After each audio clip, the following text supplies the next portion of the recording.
नमस्कार दोस्तों, आशा करता हूँ कि आप सब अच्छे होंगे। Welcome to my YouTube channel. तो आज हम बात करेंगे हर्पीस ज़ोस्टर वायरस के बारे में, जो होता है हमें वेर्सिलर वायरस के कारण। तो ये हमें होता क्यों है जानेंगे हम, इसके कॉज क्या हैं, इसके साइन एंड सिम्टम्स जानेंगे और इसके लिए क्योर करने के लिए हम जानेंगे होम्योपैथिक मेडिसिन। तो चलिए शुरू करते हैं। तो सबसे कभी बचपन में चिकन पॉक्स हुआ रहता है, तो वो धीरे धीरे वो एक समय के बाद ठीक हो जाता है। बट वो जो वायरस है वेर्सिलर ज़ोस्टर वायरस, वो हमारी बॉडी में रह जाता है, हमारे स्पाइनल कॉर्ड में कहीं ना कहीं छुपा रह जाता है। हमने चिकन पॉक्स के लिए मेडिसिन लिया या वैक्सीन लिया, वो धीरे धीरे वो ठीक हो जाता है।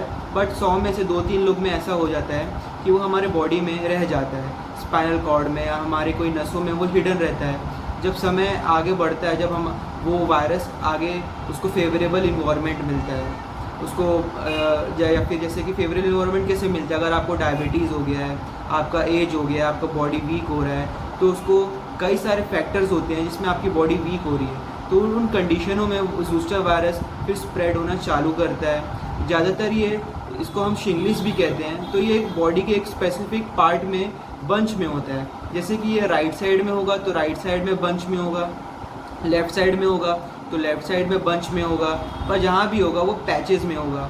ये कैसे स्टार्ट होता है उसके बारे में भी हम आगे बात करेंगे। बट अगर हम जैसे देखें तो वो अपर ट्रंक ऑफ द बॉडी में रहेगा, हेड में होगा, शोल्डर में होगा, बैक में होगा, आपको जहाँ भी होगा। मेनली ये बहुत सारा ब्लिस्टर में और एक कपल बंच में रहेगा। कई कई जगह तो उसमें वाटरी डिस्चार्ज भी होता है।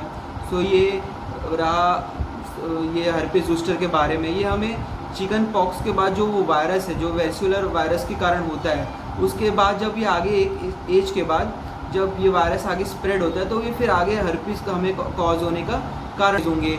सबसे पहले वो स्टार्टिंग होगा उसका, पहले वो उसका जो स्टार्टिंग फेज़ होगा वो रेड कलर के वो आपको दानों में आएगा। पहले वहाँ स्किन में आपको पहले इचिंग होगी पहले दिन, उसके बाद वहाँ पे एक स्किन में रेडनेस आएगा।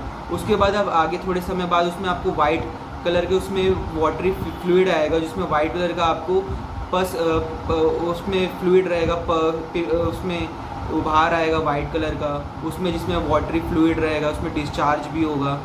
सो उसके बाद अगर बात करें आगे, उसके फिर आगे चल के वो मवाद जो पस है वो या जो वाटर है वो निकल जाएगा। उसके बाद वो फ्लैटन हो जाएगा, जो उभार है वो फ्लैट हो जाएगा, और वो आगे चल के फिर वो अंदर जाके वो बहुत ज़्यादा रैशेज़ में और वो बहुत ज़्यादा स्प्रेड हो जाएगा और बहुत ज़्यादा ईचिंग और जलन हो जाएगा।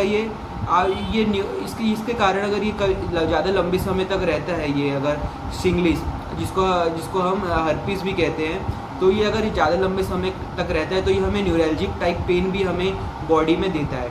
आपको बहुत ज़्यादा पेन होगा, साथ में बहुत ज़्यादा ईचिंग सेंसेशन होगा। और अगर हम आगे चलें इसके बारे में बात करें हर्पीस ज़ोस्टर वायरस के बारे में, तो क्या ये स्प्रेडेबल है? क्या ये अगर हमारे किसी रिलेटिव को हुआ है तो क्या चांसेस है हमें भी होने के? तो इसका जवाब है हाँ, ये स्प्रेड होता है। अगर जब वो ब्लिस्टर फॉर्म में है, जब आप उसको देखेंगे कि वो उसमें जब वाइट कलर का जब वाटरी फ्लूइड डिस्चार्ज हो रहा है, तो वो अगर आप उसको टच कर दिया इनडायरेक्टली, किसी उनके कपड़े में वो वायरस उसमें है, तो अगर आप उस कपड़े को यूज़ कर लिया, आपने उसको टच कर दिया, तो स्प्रेड होने के चांसेस होते हैं। ये एयर मीडियम के थ्रू भी स्प्रेड होता है। तो ज़्यादा बेटर है कि हम इस चीज़ से प्रिकॉशन रखें कि हम उस चीज़ से दूर रहें। बात करें अब हर्पीस ज़ोस्टर वायरस के बारे में, तो ये अगर आप मेडिसिन पहले तो उसको अगर बचने के लिए तो वैक्सीनेशन प्रिवेंटिव मेथड है कि हम इसके लिए वैक्सीन ले लें। और अगर हम उसको होम्योपैथिक मेडिसिन के बारे में बात करें कि हर्पीस ज़ोस्टर वायरस के लिए बेस्ट होम्योपैथिक मेडिसिन हम जानेंगे जो इसको हम अच्छे से क्योर कर सके, तो सबसे पहली मेडिसिन है वेरिलोइनम 30। आप इसको ले सकते हैं अगर आपको हर्पीस वायरस है। तो ये ज़्यादा जो जलन हो रहा है, आपको स्किन में रैशेज़ या रेडनेस आए हुए हैं, तो उसको कम करने में ये बहुत अच्छी मेडिसिन है वेरिलोइनम 30। आप इसको 2 बूंद सुबह, 2 बूंद दोपहर को और 2 बूंद शाम को, दिन में 3 बार आप इसको लीजिए वेरिलोइनम 30 को। उसके बाद अब बात करें, हम आगे बढ़े, उसके बाद अगर हम दूसरी मेडिसिन के बारे में बात करें तो वो है रस्टॉक्स 30। आप इसको भी ले सकते हैं। आपको पेन है, साथ में आपके साथ आपको जलन भी हो रहा है, आपको बहुत ज़्यादा डीप एक्टिंग जलन है, मतलब बहुत आपको जलन एकदम नसों तक जा रहा है, आपको असहनीय हो रहा है, तो उसमें रस्टॉक्स बहुत अच्छी मेडिसिन है। आप उसको रस्टॉक्स 30 को ले सकते हैं। 2 बूंद सुबह, 2 बूंद दोपहर, 2 बूंद शाम। बहुत अच्छी मेडिसिन है इसके लिए। उसके बाद अगर हम आगे बढ़ें तो हम अगर तीसरी मेडिसिन के बारे में बात करें तो आर्सेनिक एल्ब। ये आर्सेनिक एल्ब 30 आप इसको भी सेम सुबह दोपहर शाम 2-2 बूंद आप ले सकते हैं। अगर आपको उसमें ब्लिस्टर में रैशेज़ हो रहा है, बहुत ईचिंग हो रहा है और आपका पस निकल रहा है, वाटरी डिस्चार्ज हो रहा है, तो उस पर ऐड करने के लिए बहुत अच्छी मेडिसिन है।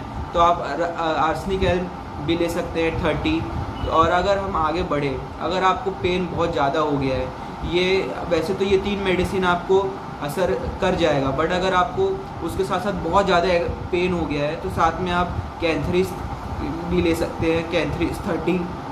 इसको भी आप 2 बूंद सुबह 2 बूंद शाम को ले सकते हैं। अगर आपको जलन बहुत ज़्यादा हो गया और ये जो पीरियड है बहुत लंबे समय से हो गया है, आपको काफ़ी महीना 2 महीना हो गया है अगर आपको, तो उस समय में आप कैंथरिस 30 का भी उपयोग कर सकते हैं। बात करें अगर आपको हर्पीज ज़ोस्टर वायरस है तो उसके ऊपर आप अप्लाई करने के लिए आप कैलेंडुला का मदर टिंचर भी ले सकते हैं। आपको अगर स्किन में जहाँ रैशेज़ है, रेडनेस है, तो उस जगह पे आप ये मेडिसिन को आप लगा सकते हैं। कैलेंडुला को आप इसको 15 बूंद आप पानी में ले लीजिए और उसके बाद कॉटन स्वैब से जहाँ भी आपकी स्किन में है वहाँ पे आप उसको लगा सकते हैं। इसको दिन में 2 बार कीजिए या फिर 3 बार कीजिए इसको, जहाँ भी आपके है। मेनली तो ये जो हर्पीस वायरस है ये आपको अपर ट्रंक में होता है, मतलब बॉडी के ऊपर हिस्से में होता है, फेस में, नेक में, शोल्डर में, बैक में, और जहाँ भी होगा ये बंच में होगा, एकदम गुच्छानुमा आकार में होगा और बंच में रहेगा और बहुत ज़्यादा पेन करेगा, आपको एकदम असहनीय हो जाएगा, रेडनेस हो जाएगा, खुजली होगा। तो अगर आप ये फॉलोइंग मेडिसिन आप लेते हैं तो बहुत अच्छी मेडिसिन है ये हर्पीज ज़ोस्टर के लिए, आपको ज़रूरी आराम मिलेगा। आशा करता हूँ वीडियो इन्फॉर्मेटिव लगा होगा और अच्छा लगा होगा। अच्छा लगा होगा तो लाइक कर दीजिएगा, शेयर कर दीजिएगा, सब्सक्राइब कर दीजिएगा। धन्यवाद।